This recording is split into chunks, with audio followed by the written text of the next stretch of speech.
దేవునికి మహిమ కలుగును గాక. ఈ థర్డ్ డే చివరి దినాన్ని దేవుని సన్నిధిలోనికి వచ్చిన మీ అందరికీ ప్రభునామం పేరిట వందనాలు. కొద్ది నిమిషాలు దేవుని వాక్యాన్ని మనం ధ్యానం చేసుకుందాం. యెషయా గ్రంథము 26వ అధ్యాయము. యెషయా గ్రంథము 26వ అధ్యాయము 3వ వచనాన్ని నేను చదువుతా ఉన్నా. యెషయా గ్రంథం 26వ అధ్యాయము 3వ వచనం. ఎవని మనస్సు నీ మీద ఆనుకొననో వానిని నీవు పూర్ణ శాంతి గలవానిగా కాపాడుదువు. ఆమేన్. అతడు ఏలయనగా అతడు నీ యందు విశ్వాసముంచి ఉన్నాడు. యెహోవాయే నిత్య ఆశ్రయదుర్గము, యుగ యుగములు యెహోవాను నమ్ముకొనుడి. ఆమేన్. Praise God.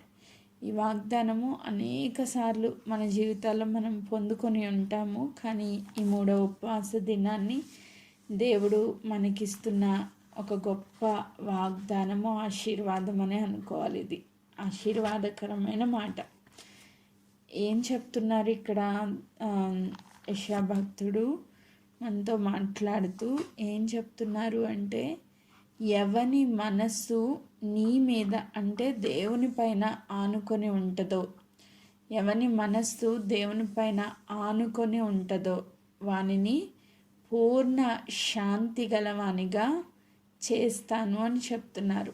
ఆనుకోవడము అంటే ఏంటంటే, ఇంకొక మాటలో ఆధారపడము లేదా విశ్వాసం ఉంచడం, నమ్ముకోవడం, లేదా ఆయనే నా ఆశ్రయము, ఆయనే నా దుర్గము అని చెప్పి దేవుని తట్టు సంపూర్ణంగా తిరగడం.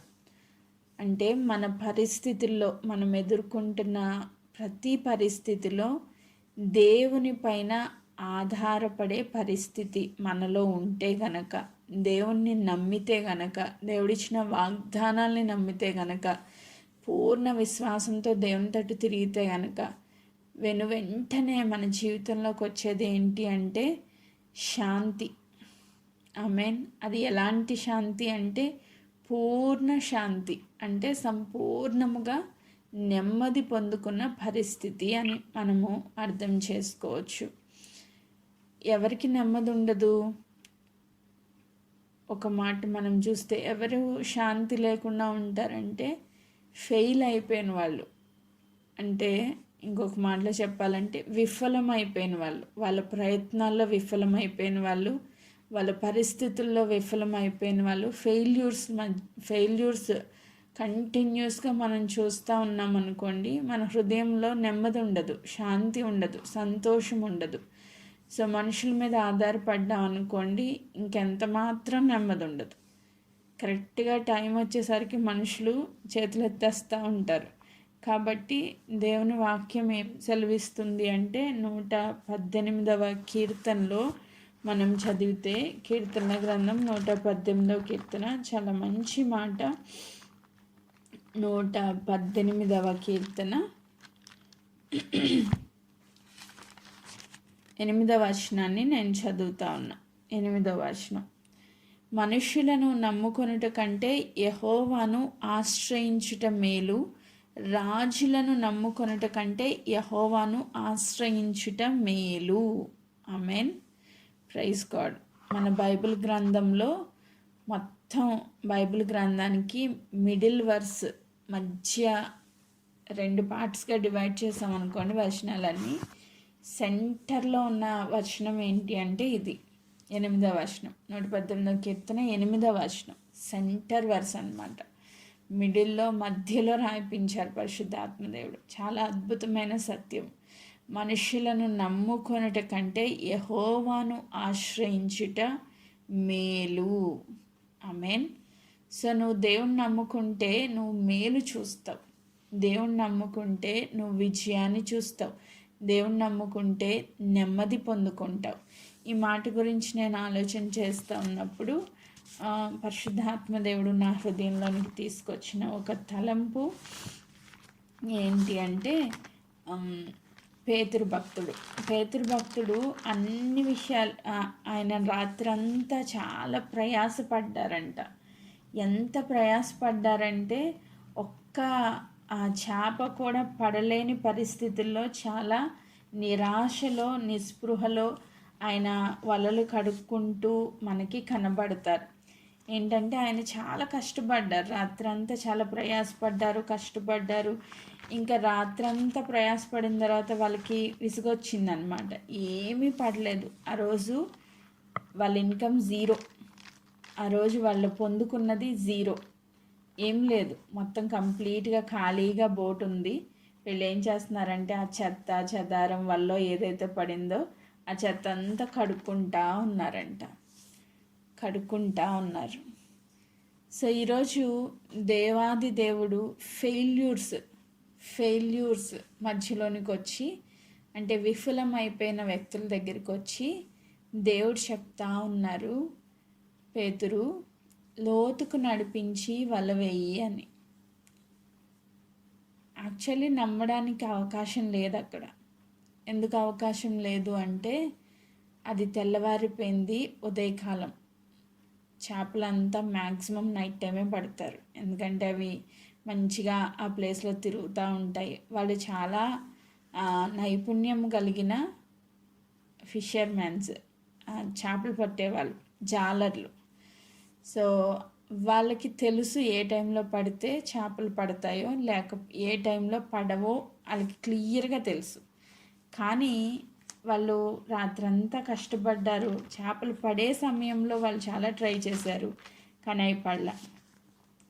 ఈరోజు మనతో పరిశుద్ధాత్మ దేవుడు ఏం మాట్లాడుతున్నారంటే, నీ ప్రయత్నాలన్నీ చేసేసావు, ఏమైంది? విఫలమయ్యావు, ఫెయిల్ అయిపోయావు. సో ఫెయిల్యూర్స్కి ఏముంటుందంటే శాంతి ఉండదు, నెమ్మది ఉండదు, బాధ. అయ్యో ఇంత కష్టపడ్డాను కదా, ఏంటి ఇలా అయిపోతుంది నా పరిస్థితి అని బాధ ఉంటుంది, దుఃఖం ఉంటుంది. ఈరోజు నా ఇన్కమ్ ఏంటి అంటే జీరో. పేతురు గారు ఇంకా అక్కడ ఎంతమంది మరి ఫెయిల్ అయిపోయారో నాకు తెలియదు, కానీ వాళ్ళందరూ పాపం చాలా నిరాశలో ఉన్నారు, చాలా బాధలో ఉన్నారు. ఇప్పుడు ఇంటికి ఏం తీసుకెళ్ళాలి? వాళ్ళు అప్పటికప్పుడు చేపలు పట్టుకుని అవి అమ్ముకొని అవి డబ్బులు చేసుకుని వాళ్ళ కుటుంబాలను పోషించుకునే పరిస్థితులు. వాళ్ళు ఏమీ ఫుల్ రిచ్ మ్యాన్స్ ఏం కాదు, వాళ్ళు డబ్బున్న వ్యక్తులు, ధనవంతులేం కాదు. సో ఎప్పటికప్పుడు వాళ్ళు ఆహారం కోసం వాళ్ళు పని చేసుకుని బ్రతికేవాళ్ళు. అలాంటి వ్యక్తుల జీవితంలోనికి యేసుక్రీస్తు ప్రభు వచ్చి చెప్తున్న మాట, లోతుకు నడిపించి వల వెయ్యి అని చెప్తున్నారు. ఈరోజు నమ్మడానికి అవకాశం లేకపోయినప్పటికీ పేతురు భక్తుడు అంటారు కదా, చాలా మంచి మాట, నాకు ఇష్టమైన మాట, నీ మాట చప్పున నేను వల వేస్తున్నాను. అంటే నీ మాటని నేను నమ్ముతున్నాను అని చెప్పారు ఆయన. ఆమేన్. అంటే నీ కనుల ఎదుట ఆ పరిస్థితి ఎలా ఉంది అంటే అది జరగడం ఇంపాసిబుల్ అని అనిపిస్తుంది నీకు. కానీ దేవుడు ఒక మాట చెప్పినప్పుడు, నువ్వు లోతుకు నడిపించి వల వెయ్యి అంటే పని చెయ్యి అని దేవుడు చెప్పినప్పుడు, అవకాశము మన భౌతిక పరిస్థితులను బట్టి అవకాశం లేకపోయినప్పటికీ దేవుని మాట చప్పున మనం వలేస్తే, దేవుని మాట చప్పున మనం ప్రయత్నం చేస్తే, దేవుడిచ్చిన వాగ్దానాలు యందు విశ్వాసం ఉంచితే, ఆ రీతిగా మనము మన ఆలోచన విధానాన్ని కానీ మన క్రియలను కానీ మార్చుకుంటే ఖచ్చితంగా అక్కడ మనం విజయాన్ని చూస్తాము అని చెప్పడానికి ఈ మాటను దేవుడు జ్ఞాపకం చేస్తున్నారు. ఎవని మనస్సు ఆయన మీద ఆనుకొనునో, ఆనుకోవడం అంటే ఏంటి? నమ్మడం, విశ్వాసం ఉంచడం. ఎస్, ఈరోజు నేను ఫెయిల్ అయిపోయాను, కానీ దేవుడు చెప్తున్నారు, నీ మాట చప్పున వల వేస్తున్నాను అని పేతురు గారు ఎలా అయితే చెప్పారో, అలాగే దేవుని మాట చప్పున ప్రయత్నం మొదలు పెడితే అక్కడ ఏం జరిగిందంట? ఒకసారి ఆ మాట చదువుతున్నాను, చూడండి. లూకాసు వార్త 5వ అధ్యాయము 5వ వచనం. సీమోను 4వ వచనం నుంచి చదువుతున్నాను. ఆయన బోధించుట చాలించిన తర్వాత నువ్వు దోణెను లోతునకు నడిపించి చేపలు పట్టుటకు మీ వల వేయుడని సీమోనుతో చెప్పగా, సీమోను, ఏలినవాడ, రాత్రంతయు మేము ప్రయాసపడితిమి కానీ మాకేమీ దొరకలేదు, అయినను నీ మాట చప్పున వల వేతునని ఆయనతో చెప్పెను. ఇప్పుడు రాత్రంతా వలేసరి ఏమీ దొరకలేదు, జీరో. కానీ దాంట్లో ఏం పడ్డది? ఆ వలలో అంతా చెత్త పడింది అనమాట. అది క్లీన్ చేయడానికే వీళ్ళకి చాలా కష్టం అవుతా ఉంది. ఇప్పుడు మళ్ళీ వలేస్తే ఒకవేళ చేపలు పడకపోతే అక్కడ ఏం లేవు కదా, మళ్ళీ చెత్త వస్తుంది, మళ్ళీ దాన్ని క్లీన్ చేయాలి. సో డబుల్ ప్రయాస అయిద్ది అనమాట. విశ్వాసం లేకపోతే నాకు తెలిసి అసలు వేసేవాడే కాదు ఆయన కదా. నమ్మకం లేకపోతే వేసేవాడు కాదు, ఎందుకంటే ఖచ్చితంగా అక్కడ చేపలు లేవని ఆయనకు తెలుసు. కానీ సృష్టికర్త అయిన దేవుడు ఆయన మాట ఇచ్చాడంటే ఖచ్చితంగా ఇంపాసిబుల్ సిచ్యువేషన్స్ని పాసిబుల్ చేయగలిగిన సర్వశక్తిమంతుడు. అక్కడ చేపలన్నీ సృష్టికర్త మాట అలా రిలీజ్ చేయగానే అన్ని చేపలు అక్కడికి వచ్చేసినాయి అంట. ఆమేన్, ప్రైజ్ గాడ్. సృష్టి ఆయనకి లోబడుతుంది. ఈరోజు నువ్వు చేసే ప్రతి ప్రయత్నాన్ని అప్పటి వరకు ఫెయిల్ అయిపోయినా అప్పుడు సక్సెస్ అయ్యేటట్లుగా దేవుడు మాట విడుదల చేశారా, ఖచ్చితంగా జరిగి తీరాల్సిందే. దేవుడు నిన్న దినాన్ని ఏం మాట రిలీజ్ చేశారు అంటే, అద్భుతాలు మీ మధ్యలో నేను చేస్తాను అన్నారు. అది కూడా ఎప్పుడూ జరగని అద్భుతాలు. ఆమేన్. మరి ఈ మాట విన్నప్పుడు ఎంతమంది విశ్వాసం ఉంచారో నాకు తెలియదు, కానీ నేనైతే నమ్మేశాను, కంప్లీట్గా నమ్మేశాను. సో దేవుడు చెప్తున్నారు, ఇప్పటి వరకు ఎప్పుడైనా అలా అద్భుతం జరిగిందా? పట్టపగలు వలేసి చేపలు పట్టారా వీళ్ళంటే? ఎప్పుడు పట్టలేదు వీళ్ళ లైఫ్లో. ఫస్ట్ టైము దేవుని మాట చెప్పిన వల వేశారంట. వల వేసినప్పుడు ఏం జరిగింది అంటే 6వ వచనం, వారు అలాగు చేసి విస్తారమైన చేపలు పట్టిరి, అందుచేత వారి వలలు పిగిలిపోచుండగా వారు వేరొక దోణెలను తమ పాలివారు వచ్చి తమకు సహాయము చేయవాలని వారికి సంజ్ఞలు చేసిరి. వారు వచ్చి 2 దోణెలు ములిగినట్లు నింపిరి. ఆమేన్.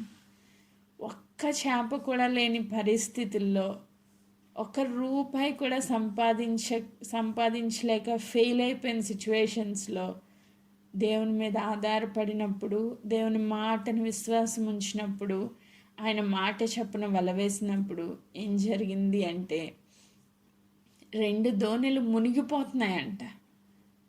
అసలు అన్ని చేపలు సడన్గా ఎక్కడి నుంచి వచ్చేసినాయి అక్కడికి.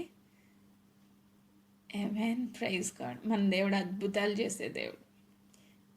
ఆయన ఏమైనా చేయగలడు. ఆమేన్.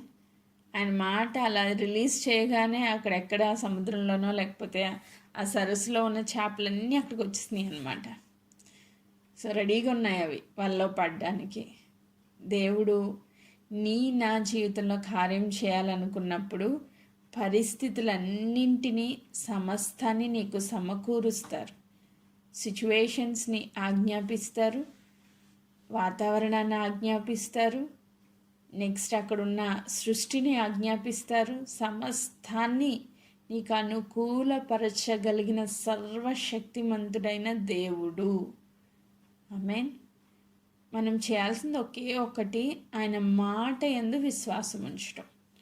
సో ఎవరు దేవుని మీద ఆనుకుంటారో, ఆయన యందు విశ్వాసం ఉంచుతారో, కంప్లీట్గా నీ మాటకు ఒబ్బే అవుతున్నాను ప్రభువా, నీ చిత్తాన్ని చేయడానికి నేను ఇష్టపడుతున్నాను, అక్కడ నా కంటికి ఏమీ కనిపించట్లేదు, జీరో, కానీ నువ్వు చెప్పావు కాబట్టి నేను చేస్తున్నాను అని ఎంతమంది అయితే కంప్లీట్ ఒబీడియన్సీలో ఉంటారో వాళ్ళ పక్షంగా దేవుడు అద్భుతాలు చేసే దేవుడుగా ఉన్నారు.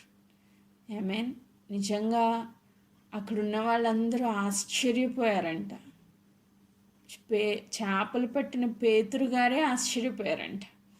ఆశ్చర్యపోయి ఆయన వచ్చి మోకాళ్ళ మీద సాగిలపడి చెప్తున్న మాట 8వ వచనం, సీమోను పేతురు అది చూసి యేసు మోకాళ్ళ ఎదుట సాగిలపడి, ప్రభువా నన్ను విడిచిపోము, నేను పాపాత్ముడనని చెప్పాను.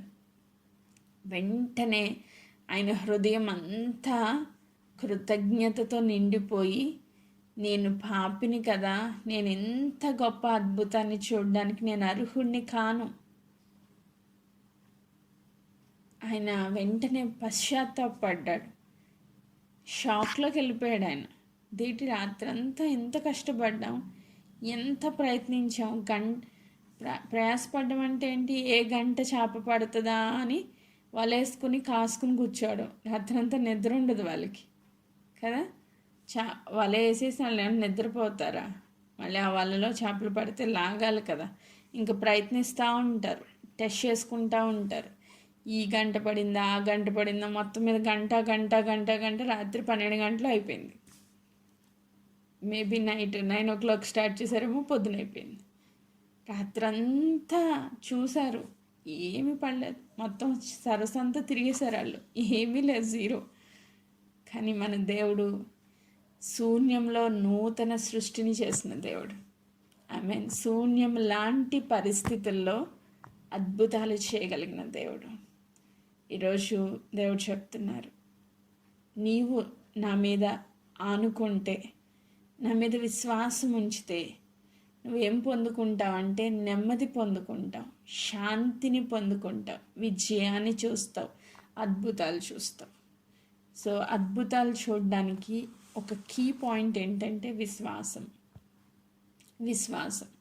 సో ఎవరికి ఆయన యందు విశ్వాసం ఉందో వాళ్ళు పూర్ణ శాంతి గలవానిగా మార్చబడుదరని దేవుని వాక్యం సెలవిస్తుంది. అబ్రహాం జీవితంలో మనం చూస్తే ఆయనకి విశ్వాసం ఉంచడానికి అవకాశమే లేదు. ఇంపాసిబుల్ సిచ్యువేషన్ అక్కడ కూడా.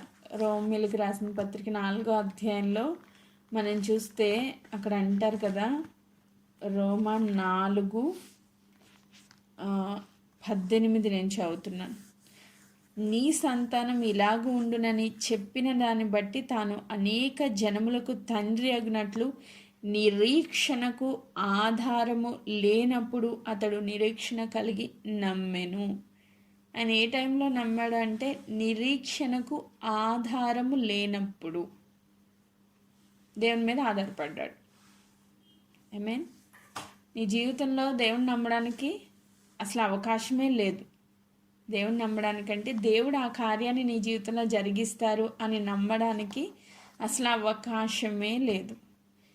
అలాంటి పరిస్థితుల్లో గనక నువ్వు నమ్మగలిగితే, అంటే నిరీక్షణకు ఏ ఆధారము కనిపించలేనప్పుడు, మొత్తం శూన్యమే ఉంది, మొత్తం చీకటే ఉంది, అక్కడ వెలుగు వస్తుందని ఏ ఆధారం అవకాశం లేదు. కానీ దేవుడు వచ్చి ఒక్క మాట పలికారంట, వెలుగు కలుగును గాక అన్నారు, వెలుగు కలిగిపోయిందంతే. ఆధారం ఏమన్నా ఉందా? దేవుని మాటే ఆధారం. అక్కడ ఏంటి బేస్ ఏంటి అంటే వెలుగు కలగడానికి ఆయన మాట, ఆయన వర్డ్, అది జీవముతో కూడినది. అది క్రియేట్ చేయగలదు, ఏమైనా క్రియేట్ చేయగలదు. ఆయన ఏం పొందుకున్నాడు? దేవుని మాటను పొందుకున్నాడు. నీ సంతానము ఇలాగ ఉండునని చెప్పిన దానిని బట్టి తాను అనేక జనములకు తండ్రి అగునట్లు. దేవుడు ఎలా ఉండునని చెప్పారు? అబ్రహాంతో చెప్పినప్పుడు, నీ సంతానాన్ని ఆకాశ నక్షత్రాల వలె చేస్తాను, బయటికి రా, పైకి చూడు, నక్షత్రాలు లెక్క పెట్టడం నీ చేతనైతే ఒకసారి లెక్క పెట్టు అని అన్నారంట. గుడారం లోపల ఉన్న వ్యక్తిని గుడారం బయటికి తీసుకొచ్చి పైకి చూపిస్తున్నారండి. ఈ బయటకు వచ్చి, అసలు నాకు ఒక్క పిల్లోడు కూడా పుట్టలేదు, ఏంటి ప్రభువా నా జీవితం, ఈ ఎలియాజరే నా ఆస్తి కర్త అవుతాడా అని ఏడుస్తా ఉన్నాడు అబ్రహాం. అలాంటప్పుడు ఆయన ప్రత్యక్షమై నువ్వు బయటికి రా అన్నారంట. బయటకు వచ్చాడు ఈయన, పైకి చూడన్నారంట. పైకి చూస్తే ఏం కనిపిస్తున్నాయి? నక్షత్రాలు కనిపిస్తున్నాయి. సాయంత్రం టైంలో, రాత్రి టైంలో ఆ నక్షత్రాలను చూసి నువ్వు లెక్క పెట్టు అన్నారంట. ఎన్నని లెక్క పెడతాం? కొన్ని కోట్లు. దేవుడు చెప్పారు, ఇలాగ నీ సంతానాన్ని చేస్తాను. మళ్ళీ సముద్రం దగ్గరికి రా అన్నారంట. వెళ్ళాడు ఆయన, ఇసుకని చూపించారు, లెక్క పెట్టు, ఎన్ని ఇసుక రేణువులు ఉన్నాయని లెక్క పెడతారు. అంటే ఇంపాసిబుల్, లెక్క పెట్టడానికి అవకాశం లేనంత సంతానాన్ని నేను నీకు ఇస్తాను అని 2 ఎగ్జాంపుల్స్ చూపించి చెప్పారు దేవుడు. అసలు నమ్మడానికి ఒక్క బిడ్డ ఉంటే అట్లీస్ట్ ఆ బిడ్డలో నుంచి పోనీ ఎంతమంది సంతానం వస్తారని ఈయన నమ్ముతాడు. ఆ ఒక్క బిడ్డ కూడా లేరు కదా, ఎలా నమ్మాలి ప్రభా? ఓ పక్కన చూస్తే శారమ్మ గర్భం ఉడికిపోయింది, అసలు ఏమీ అవకాశం లేదు, ఆమె ముసలితనంలో ఉంది. నేను చూస్తే ముసలోని అయిపోయాను. 100 సంవత్సరాలు అంటే మాటలా, ఇప్పుడు 100 సంవత్సరాలు బతకడమే చాలా గగనం. అలాంటిది 100 సంవత్సరాల్లో బిడ్డల్ని కండం ఇంకా గొప్ప అద్భుతం. నిరీక్షణకు ఆధారం లేదు, వాళ్ళకి నమ్మడానికి అవకాశమే లేదు. పరిస్థితులు చూస్తే వ్యతిరేకంగా కనబడుతున్నాయి, మనుషులు చూస్తే వడిలిపోయి ఉన్నారు, అవకాశం లేదు. కానీ ఆ టైంలో దేవుడిచ్చిన మాట చొప్పున అబ్రహాము దేవుణ్ణి నమ్మాడు. ఆమేన్, ప్రైజ్ గాడ్. సో నీ సిచ్యువేషన్స్ ఎలా ఉన్నాయో నాకు తెలీదు, అవకాశం లేని పరిస్థితులు నువ్వు ఎన్ని ఎదుర్కొంటున్నావో నాకు తెలీదు. డోర్స్ అన్నీ క్లోజ్ అయిపోయి ఉండొచ్చు, కానీ దేవుడు చెప్తున్నారు నిరీక్షణకు ఆధారం లేనప్పుడు అబ్రహాం నమ్మాడు. అలా నువ్వు నేను నమ్మగలిగితే ఆయన జీవితంలో పొందుకున్న ఆ అద్భుతం 19వ వచనం నేను చదువుతున్నా.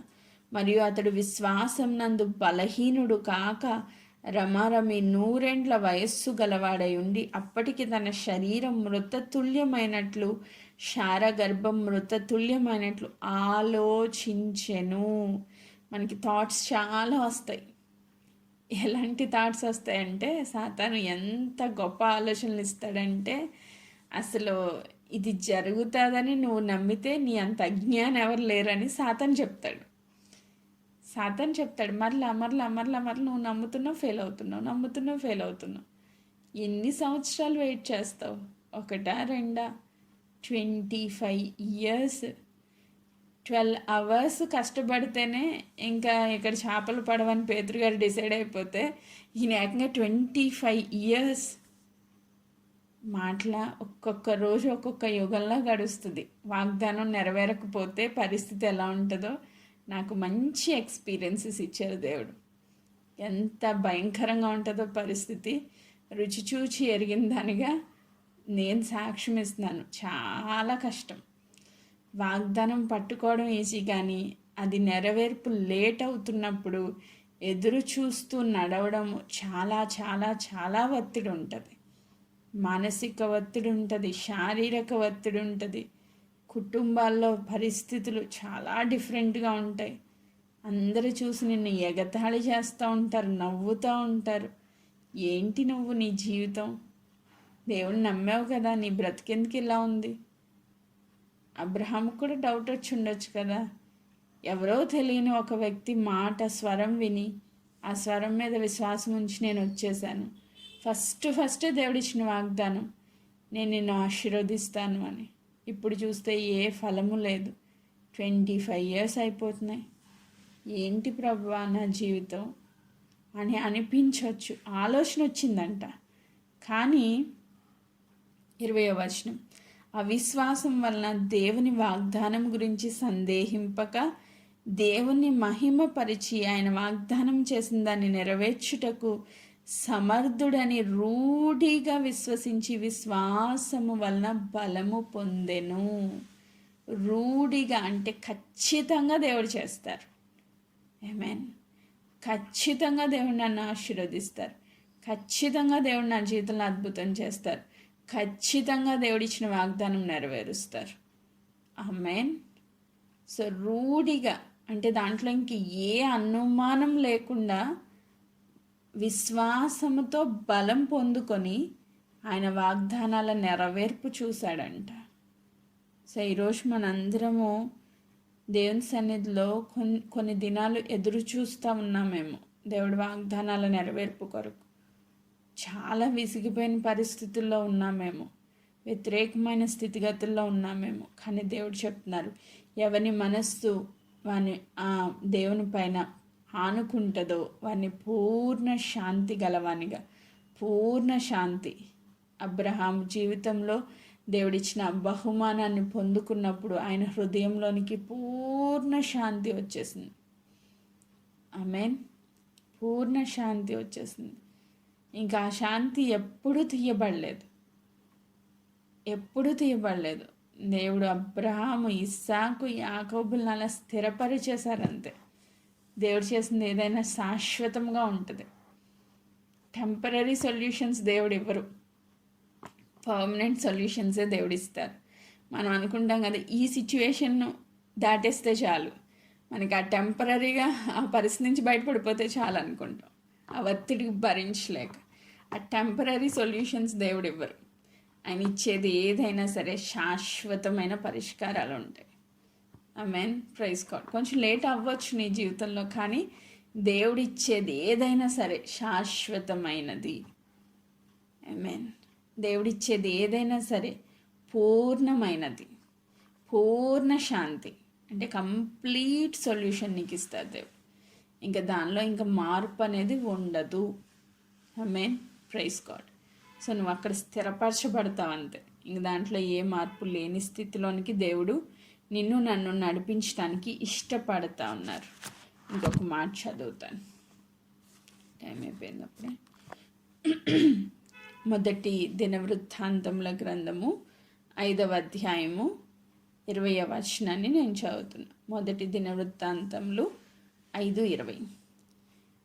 యుద్ధమందు వారు దేవునికి మొర్రపెట్టగా ఆయన మీద వారు నమ్మిక ఉంచినందున ఆయన వారి మొర ఆలకించెను గనుక వారిని జయించుటకు వారికి సహాయము కలిగెను.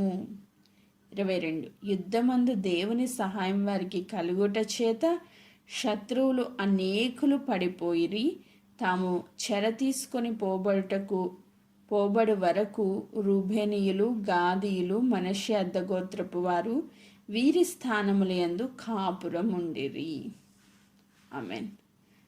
సో యుద్ధము అంటే శత్రువు యొక్క దాడి. మన జీవితంలో శత్రువులు మనపై దాడి చేస్తూ ఉన్నప్పుడు, పరిస్థితులు మనపై దాడి చేస్తూ ఉన్నప్పుడు, అనారోగ్యాలు మనపై దాడి చేస్తూ ఉన్నప్పుడు, కుటుంబ సమస్యలు మనపై దాడి చేస్తూ ఉన్నప్పుడు మనం ఏం చేయాలి అని ఇక్కడ దేవుని వాక్యంలో చెప్తున్నారంటే, ఎలాంటి యుద్ధమైనా ఈరోజు బయట నుంచి శత్రువు వచ్చి దాడి చేయడానికి సాతానికి అవకాశం లేక మానసిక యుద్ధాలు ఎక్కువగా చేస్తూ ఉన్నాడు. మానసిక యుద్ధాలు అంటే నీ ఆలోచనలలో నుంచే శత్రువు ఎంత భయంకరమైన దాడి చేస్తూ ఉన్నాడు. ఇంకా నిన్ను కృంగదీసే ఆలోచనలు, నువ్వు పనికిరాని వాడిగా చేసే ఆలోచనలు, ఎవరెవరో ఏవేవో మాటలు అంటున్నారని అనేక మంది ద్వారా నీకు వినిపింపచేసి ఆలోచనల ద్వారా నిన్ను కృంగదీయాలని సాతాను మానసిక దాడి చేస్తూ ఉన్నాడు. లేక చిన్న అనారోగ్యం వచ్చిందనుకోండి, ఇన్ని సంవత్సరాలు పూర్ణ బలం ఇచ్చిన దేవుడు ఆ చిన్న అనారోగ్యం నుంచి విడిపించగలడు అని నమ్మలేని స్థితి. ఎందుకంటే టెంపరేచర్స్ అంత హై వెళ్ళిపోతున్నాయి కాబట్టి. 103, 104 ఫీవర్. 2 దాటితేనే గుండె ఆగిపోయేది మనకి చిన్నప్పుడు. 2 దాటిందంటే ఇంకా పిల్లాడు కష్టం అనేవాళ్ళు. అలాంటిది ఇప్పుడు 104. జబ్బులు కూడా బాగా బలపడిపోతున్నాయి. సో ఈ దినాల్లో రోగాలు బలపడిపోతున్నాయి, మనుషులు బలపడట్లేదు కానీ రోగాలు బలపడుతున్నాయి. సో ఇంత దాడి జరుగుతూ ఉన్నప్పుడు మనం ఏం చేయాలని దేవుని వాక్యం సెలవిస్తూ ఉందంటే, యుద్ధమందు వారు దేవునికి మొర్ర పెట్టగా, ఫస్ట్ స్టెప్ మనం ఏం చేయాలంటే దేవుని యందు విశ్వాసంతో వెళ్ళి ప్రార్థన చేయాలి. మనకేమనిపిస్తుంది అంటే ఈ దాడి జరుగుతున్నప్పుడు ప్రార్థన రాదు. మీరు అబ్జర్వ్ చేయండి, మానసిక ఒత్తిడిలో ఉన్నప్పుడు కానీ, ఫుల్ టెన్షన్ ఉన్నప్పుడు ప్రేయర్ రాదు. ఫుల్ అనారోగ్యంలో పడిపోయినప్పుడు ప్రేయర్ రాదు. ఎవరో వచ్చి మనల్ని భయంకరంగా తిడుతున్నప్పుడు ప్రార్థన రాదు. ఈ అన్ని పరిస్థితుల్లో మనకు వచ్చేది ఏంటంటే కలవరం, నిరాశ, కృంగుదల, డిప్రెషన్, ఇవన్నీ వచ్చేస్తాయి అన్నమాట. ప్రార్థన రాదు, దాని బదులు ఇవన్నీ వచ్చేస్తాయి. కానీ దేవుడు ఏం చెప్తున్నారు అంటే, నీ మీద యుద్ధం జరుగుతుందా, నువ్వు యుద్ధంలో ఉన్నావా, నువ్వు ఫస్ట్ చేయాల్సింది ఏంటంటే దేవునికి మొరపెట్టాలి, దేవుని తట్టు చేతులు ఎత్తాలి. యుద్ధంలో దేవుని తట్టు తిరిగి మనం మొర్రపెట్టినప్పుడు ఆయన మీద వారు నమ్మిక ఉంచినందు ఎలాంటి ప్రార్థన చేయాలంటే విశ్వాసముతో కూడిన ప్రార్థన చేయాలి. దేవుడు ఖచ్చితంగా ఈ యుద్ధంలో, ఈ పోరాటంలో నాకు విజయాన్ని దేవుడు ఇస్తారు అని మనం నమ్మి విశ్వాసంతో ప్రార్థన చేసినప్పుడు వాళ్ళకి ఏం కలిగిందంట? సహాయము కలిగిందంట. ఆమేన్. ఆయన వారి మొర్ర ఆలకించెను. దేవుడి చెవులు ఉన్నాయి, దేవునికి చాలా పెద్ద పెద్ద చెవులు ఉన్నాయి.